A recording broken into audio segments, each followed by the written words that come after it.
काबुल विमान बंदर निकट में सीरीज विस्फोरण में मृत्यु संख्या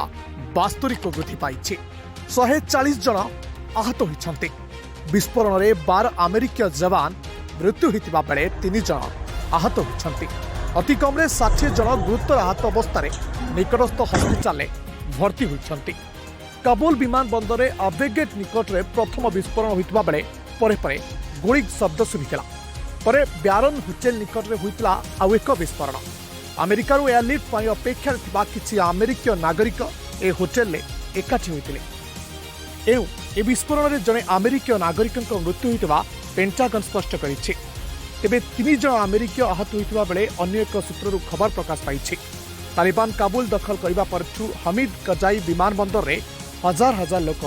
एकाठी होते सामने आपको एयरपोर्ट नजर आ रहा है और आप फायरिंग की आवाज भी सुन सकते हैं। ये वक्फे से फायरिंग हो रही है और आप देख सकते हैं कि यहाँ पर लोग काफी परेशान हैं। विभिन्न देश से नागरिक को एयरलिफ्ट प्रक्रिया जारी रखुवा बेले बहु संख्यार अफगान नागरिक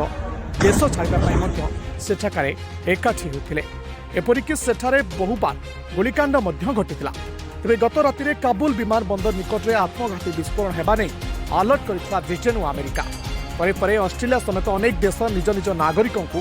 काबुल विमान बंदर निकट न आसवा लगी अलर्ट जारी रखा